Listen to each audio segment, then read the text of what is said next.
అందరికీ praise lord. దేవుని నామానికి మహిమ కలుగును గాక. మీరందరూ బాగున్నారు కదా? మీరు పెడుతున్న ప్రతి ప్రార్థన రిక్వెస్ట్‌కి అనేది మేము ప్రార్థన చేస్తూ ఉన్నాం. మా ఆశ అంతా ఒకటే, ఎక్కడైతే మీరు తృణీకరించబడ్డారో, ఎక్కడైతే వెలివేయబడ్డారో, ఎక్కడైతే గుండెలు పగిలేలాగా ఏడ్చారో అదే స్థలాల్లో నా ప్రభు మీ అందరినీ హెచ్చించబోతున్నారు. విశ్వాసంతో ప్రార్థన చేయండి. ఘనమైన విజయాలు ఖచ్చితంగా నా ప్రభు మీ అందరికీ దయచేస్తారు. God bless you all. ఈ వీడియో చూస్తున్న మీలో చాలామంది దేవుని చేత దీవించబడాలని కోరుకుంటున్నారు కదా. దేవుడు ఏ వాగ్దానం అయితే మీకు ఇచ్చారో ఆ వాగ్దానం నెరవేర్చి ప్రభు అని ప్రార్థన చేస్తున్నారు కదా. 100% నా ప్రభు మీ వాగ్దానాలు నెరవేర్చి మీరు ఊహించిన దానికంటే అత్యధికంగా నా ప్రభు మిమ్మల్ని ఆశీర్వదించునుగాక. ఆమేన్. కొన్నిసార్లు మనం చేస్తున్న ఆత్మీయ పొరపాట్లు దేవుని ఆశీర్వాదాలకు దూరం ఎలా చేస్తాయి. మనకు నచ్చిన భక్తి మనం చేస్తే దేవుని ఆశీర్వాదాలు పొందుకోలేము, కానీ ఆయనకి నచ్చిన భక్తి మనం చేయగలిగితే ఖచ్చితంగా దేవుడు వాగ్దానాలు మన బ్రతుకులు నెరవేర్చబడతాయి. ఈరోజు చాలామంది ఆత్మీయ జీవితాలు ఎన్నో లోపాలు ఉన్నాయి. ఎందుకో తెలుసా? మనం దేవుని కోసం ఏమీ చేయము, కానీ దేవుడు మన కోసం అన్నీ చేయాలని కోరుకుంటాం. ప్రియ సంగమా, నువ్వు ఎప్పుడైతే దేవుని కోసం బ్రతకడం ప్రారంభిస్తావో అప్పుడు దేవుడు నీ బ్రతుకులు ఎన్నో కార్యాలు జరిగించడం ప్రారంభిస్తాడు. అందుకే కొన్నిసార్లు మన పిల్లలకి ఈ మాట చెప్తాం, చదివితే మంచి మార్కులు వస్తాయని. నేను కూడా అలాగే అంటాను. భక్తి చేస్తే మంచి మార్గంలో ప్రభు మనల్ని నడిపిస్తారు.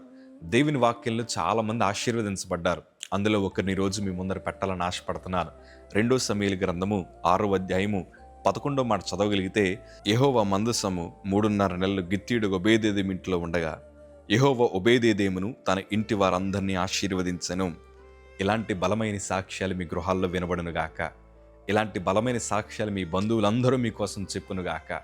ఒబేదెదోము ఇంటిలో 3 నెలలు దేవుని మందసం ఉండగా దేవుడు అతన్ని ఆశీర్వదించడం ప్రారంభించాడు. బహుశా నేను అంటాను, ఒబేదెదోము మందసానికి చాలా గౌరవాన్ని ఇచ్చాడు. ఒబేదెదోము తన దినచర్య అంతా కూడా దేవునికి అనుకూలంగా మార్చుకున్నాడు గనుకే ఒబేదెదోముని అతని ఇంటి వారందరినీ దేవుడు ఆశీర్వదిస్తూ వచ్చాడు. నేను అంటాను, if you respect the word of God, దేవునికి మనం విలువిస్తే, దేవుని వాక్యానికి మనం గౌరవం ఇస్తే, దేవుని మాటలను మనం తూచా తప్పకుండా పాటించగలిగితే, దేవుడు తెరిచిన ద్వారములు ఏ మానవుడు మూయలేడు, దేవుడు మూసిన ద్వారములు ఏ మానవుడు తెరవలేడు. దేవుడు ఒబేదెదోము దీవించడం ప్రారంభించిన తర్వాత ఈ వర్తమానము దావీదు దాకా వెళ్ళింది. దావీదు కూడా ఎంత సంతోషపడ్డాడంటే, ఆ మందసము నా ఇంట్లో ఉండాలని కోరుకున్నాడు, ఆ మందసము నా రాజ్యములో ఉండాలని కోరుకున్నాడు. ప్రియ సంగమా, నా ప్రభు మిమ్మల్ని దీవించడానికి ఆశపడుతున్నాడు. ఈరోజు మన బంధువులందరూ కూడా మిమ్మల్ని దీవిస్తున్న దేవాది దేవునికి ఆకర్షించబడునుగాక. సమాజం అంతా మిమ్మల్ని చూస్తూ ఉంది. మీ వీధిలో వారందరూ మిమ్మల్ని చూస్తున్నారు. మీరు పనిచేస్తున్న ప్రాంతంలో వారందరూ మిమ్మల్ని చూస్తున్నారు. వారందరి మధ్యన నా ప్రభు మిమ్మల్ని ఘనపరచాలని కోరుకుంటున్నాడు. మీరు ధైర్యంగా ఉండండి. మీరు దేవునికి అనుకూలమైన భక్తి చేయగలిగితే, దేవునికి ఇష్టమైన జీవితాన్ని మీరు జీవించగలిగితే, ఇలాంటి పోటీ ప్రపంచంలో నా ప్రభు మిమ్మల్ని అత్యధికంగా ఆశీర్వదించగలిగిన ఒకే ఒక సమర్థుడు. మన దినచర్య బాగుండాలి. దావీదు దినచర్య చాలా అద్భుతంగా ఉండేది. 7 సార్లు ప్రభుని ఆరాధిస్తూ ఉండేవాడు. అందుకే సింహాసనం ఎక్కించాడు.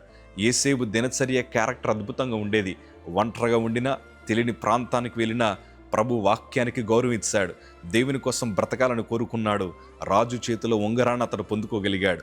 సింహాసనం మీద కూర్చోబెట్టాడు దేవుడు ఆయన్ని. దానియేలు దినచర్య అద్భుతంగా ఉండేది. అతడు ముమ్మారు దేవుని సన్నిధిలో విజ్ఞాపన చేస్తూ యెరూషలేము తట్టు కిటికీలు తెరిచి ప్రార్థన చేసేవాడు. ఈరోజు మీ దినచర్య ఏంటి? మీరు ప్రభు వాక్యాన్ని గౌరవిస్తున్నారా? దేవుని మందిరం అంటే గౌరవం కలిగి బ్రతుకుతున్నారా? దేవుని కోసం ఎదురు చూస్తున్నారా?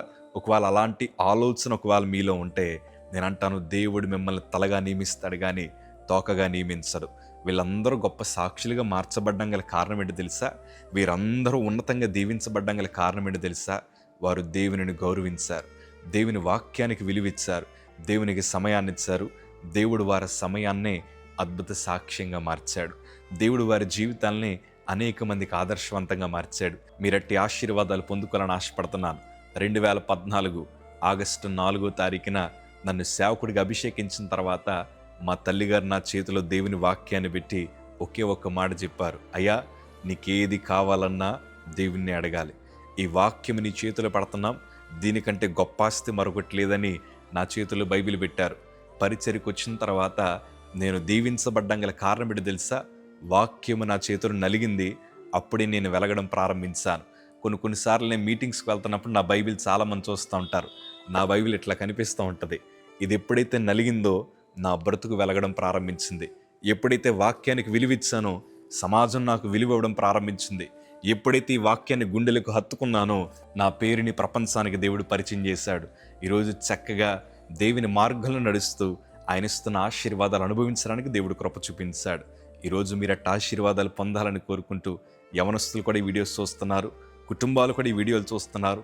నా నిండు మనసుతో ఒక మాట చెప్తున్నాను, దేవుని మీద ఆధారపడండి, దేవుని వైపే చూడండి, ఆయన మిమ్మల్ని ఆశీర్వదిస్తాడు. Respect the word of God and respect the church. మందిరానికి గౌరవం ఇవ్వండి, దేవుని వాక్యానికి గౌరవించండి, దేవుని మాటకి విధేయులే ఉండండి. అంచెలంచెలుగా దేవుడు మిమ్మల్ని హెచ్చిస్తాడు. ఈ కొద్ది మాటలు దేవుడు దీవించను గాక. God bless you.